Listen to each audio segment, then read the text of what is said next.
Hey Eric, how you doing? Good, Bob. Thanks. I hope you're feeling better. I know Jackson didn't have the best shooting game the other night, but he did have 3 assists. And you talked the other day about he's kind of been coming on. He's going back to where he played last year. Kind of, what do you? How do you feel about him going back there? And just do you feel like he's still making good progress, even though he didn't shoot real well the other night? Yeah, I mean, I think as we look, into the rest of our schedule, Bob, and as we look into the future, he's our youngest player on our roster. Love the fact that he's getting game experience. I think he's becoming more and more comfortable. At Mississippi State, it was his 7 rebounds. Last game, it was his ability to find open teammates with 3 assists.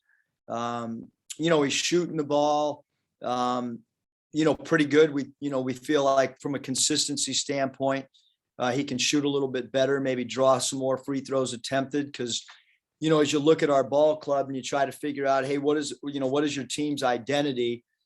Playing with tempo, we're in the top 30 in the country in tempo, and then we're 10th in the country in free throws attempted. Last year we were 5th in the country in free throws attempted, but we actually are averaging 1 more free throw attempt this year than last year. And so we need Jackson to continue to have his game evolve to kind of what our identity's been, which is attacking the rim as well. And I think he'll do that. He's a guy that, is watching film. He's a guy that's in the gym on his own, working on his game. So certainly, his best basketball is ahead of him because of his attitude and his willingness to get better. And then, he didn't get to play a whole lot last year. I think he was sick, and he's getting a lot more minutes now. But how did that recruiting go down? I know you recruited him out of high school, but then when he went to the portal, was he a guy you instantly said, yeah, we want him? Or kind of how'd all that go down? Yeah, no, I think that, when, and I've said it before, I mean, when he went to Texas A&M, we kind of thought we were in a good spot with him. He was on campus for a football game. I think it was a football game on a Saturday. I know he was on campus on a Saturday, and then Tuesday, if I recall correctly, he committed to Texas A&M, and as a young man, I really liked him. I liked the fact that his mom was a great communicator, that she played, has a background of basketball, that his mom's sister played in the WNBA. So I think that as a family, they understand the game. And he's just a guy that is he's a pleasure to be around. And like I said, defensively, he continues to get better. I thought he did a really good job on Molinar. And then if you look at who he was assigned to against Vanderbilt, Wright, that's the one guy that, went 3 for 12. And, Jackson's not known necessarily as a defender, but I think he's buying into the system and he's trying to use his length. He needs to do a better job of getting through screens, which we've addressed with him, and we'll continue to teach him technique on that. But, a lot of really bright spots with what Jackson's done, like I said, not just from shooting, but a lot of different perspectives. You're obviously familiar with Ethan. I know he's not playing a ton, but he's playing a little bit more. I think he leads them in block shots. What are you seeing from Ethan, and kind of what are you expecting from him playing his old team? Although he doesn't know a lot of these guys, some of them. Yeah, no, Ethan, he does a great job of understanding his game. He was a pleasure to coach. Really nice young man. Plays with energy, runs the floor really hard, really good shot blocker. Actually, Texas A&M is a great fit for him because they have, a lot of shooting, great 3-point shooting team. And that allows, Ethan to play with space. So he's found a really good spot for him, and a good system for him. Obviously, if he's out in front of his guy, he does a good job of rim running, and he does a good job as a trail man of setting drag screens and rolling hard to the rim, and they'll throw some lobs to him when he's at that dunker spot. So he's done a really good job for Coach Williams. Yeah, thanks, Eric. I might have a couple more if time allows. Thank you. Nate. Yeah, Eric, just as far as Amude and Tony and the progress they made this last game, what do you look for them this game, particularly, I guess, with Amude and rebounding? Yeah, I mean, Stanley's got to defensive rebound the basketball. I mean, he had one defensive rebound. It was off a loose ball about 15 feet from the rim. So we, in this league, at the forward spot, whether it's a small forward or power forward spot, you've got to rebound the basketball. And so Adisi's done a good job rebounding the ball at times, but we need him to be a very good defensive rebounder as well. And Stan and Adisi, when they're scoring, we're pretty good. So I think from both those guys, especially, they both have experience. They both got to, bring consistency on a nightly basis, so we kind of know what we're going to get from them. I think that's, part of our development as a group. But offensively, when they're playing well, we're pretty good. And then we need both of them to be really good defensive rebounders. Adisi at the start of the year was really one of your most consistent players. Kind of what happened to him, and what do you think got his game back on track? Yeah, I don't think it's necessarily even, just right now. I think that consistency for a lot of young players becomes really important. And I think, you look at his body of work in the past, there's been some consistency, whether it's here or somewhere else playing. So that's just part of his evolving as a player, is to add consistency. Like shooting's going to come and go, just like hitting does with the baseball player at times, but just the, knowing what you can kind of put in the box score from those other areas, running the floor hard, defensive blockouts, offensive rebounding, doing your defensive assignment, all those things are what I'm talking about, when we discuss both amongst our team and with, the media's. That's what we're looking for, consistency. Sometimes the shots come and go, but the consistency on those other areas are really important. Thank you. Hutch. Yeah, Coach, going back to Jackson, we saw it a little bit earlier on the other side with Bebe and how he had a really big game against y'all. Is there something to playing your former team? Like, does it add extra motivation, or what have you seen kind of in your career from that perspective? Yeah, I mean, I think that, it's a team game, and Bebe stayed right in his box of what he does really well. And he killed us, and, I've looked at his box score since, and he hasn't had as big of games. So whether that was guys on our team not understanding that Bebe could have a big game or not, I'm not in the minds of guys, but Bebe killed us. He played great. He texted me, hoped I had a good New Year's and a good holidays, which was really nice of him. He's probably really happy with how he kicked our butt, and felt, like he wanted to reach out and say Merry Christmas and Happy New Year. So I'm sure Jackson would love to have a big game. I'm sure Ethan would love to have a big game. It's a little bit unique, obviously, in college basketball to have interconference transfers, but we're going to see it in football. We're going to see it in baseball. We see it in softball. Like it's a new wave thing. I can tell you in the NBA, when somebody plays against their old team, there's a little extra motivation for sure. And I was looking at some of y'all's KenPom numbers, and y'all's last year defensively were one of the best teams in the country, and y'all are way down from that this year. Are you still kind of tinkering with things on the defensive side? Are you still kind of trying to figure things out, or what do you think it is that led to that being lower than you were last year? Well, that's nice of you, Hutch, that you only went to last year, because even 2 years ago, I've said it 100 times, we were number one in the country in defending the three. Our teaching methods have not changed. We've actually been doing more drills and teaching more, but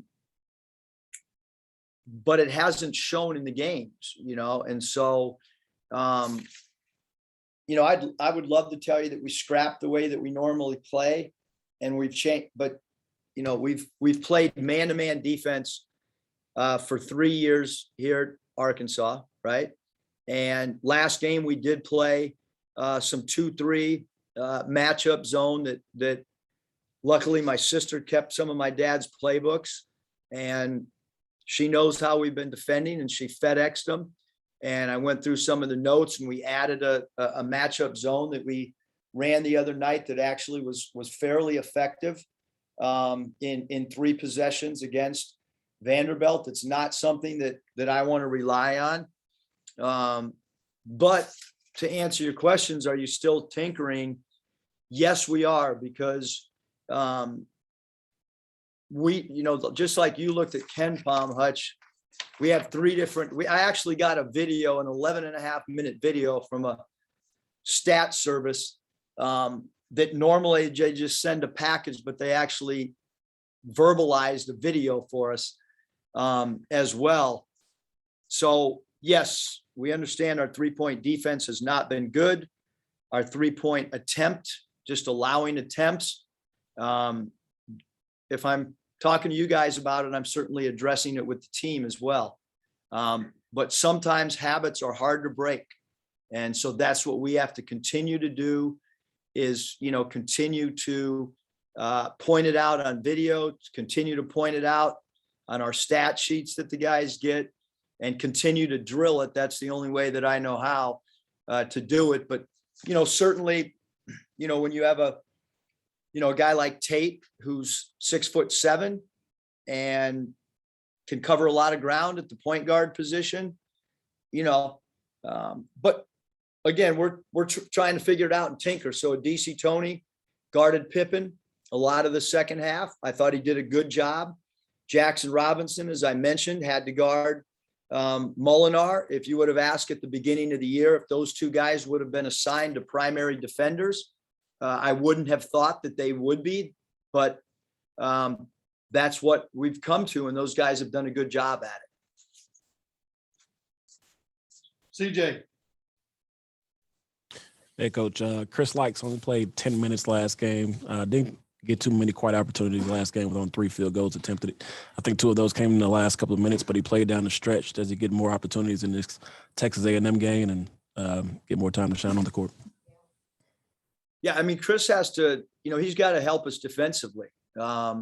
We see all these numbers. Chris is involved in some of our defensive things that have got to improve. And obviously at his size, he's got to bother people, and we need his percentages to go up. He's 37% from the field, and his 3-point percentages, those percentages have got to come up. Having said that, if you go back and watch the tape during the game, Chris was absolutely incredible with his buy-in on the bench and trying to cheer his teammates on. But Chris has gotten a lot of opportunities, and obviously Jackson has now taken up some of the minutes. DC went through a stretch where he wasn't playing a lot, and so we've got to find guys that are productive. It's not about anybody shining; it's about going out, being productive, helping your team in all facets on both sides of the ball. And Chris is he's working to try to improve his percentages as well. He's in the gym, and but we're in a mode right now where we gotta try to, I thought we made great strides. We lost the game, but ball movement was better. There was defensive possessions that were better. We had 3 or 4 guys play some of their best games, and then we had some other guys not. And we need this entire roster to play well in a 40-minute game in order for us to win. We're not a team that's just going to rely on 1 or 2 guys, and if they're playing well, they can carry us. Because obviously last year, we knew what Justin was giving us every night. We knew what Moses was giving us every night. We knew what Tate would give us every night. We need 3 or 4 guys that are steady across the board from a performance standpoint, and then somebody that has a hot night. That's just an added bonus. Curtis. Hey, Coach, A&M is off to a pretty good start this year. What do those guys do well, and where do you think they'll challenge you the most Saturday? Yeah, so they play really, really hard. They're well coached. Coach Buzz Williams does a great job. I think he always does, even years that they haven't had maybe a great record. They're so well coached. I mean, I can, our years in year one and year two, we thought that they were as hard to play against as anybody, regardless of their record. Because of the coaching that Buzz does. I think he's one of the best coaches in our league. Again, doesn't matter to me what place his team finished in. They're hard to prepare for. They're a great 3-point shooting team. They have a way different identity this year than they have in the past. They're playing faster. They're shooting more threes. Their Wyoming transfer, very, very, very good player. They found a really good player in the transfer market in him. Their small forward is just a fierce competitor, a transfer from Virginia Tech.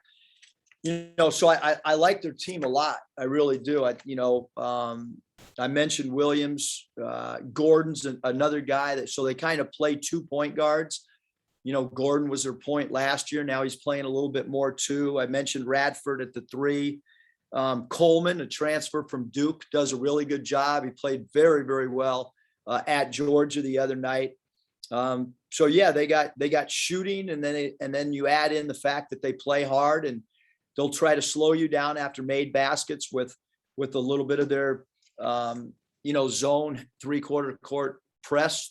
That's unique to see a team press a little bit after a made basket and try to make you eat a little bit of clock, after they're made buckets.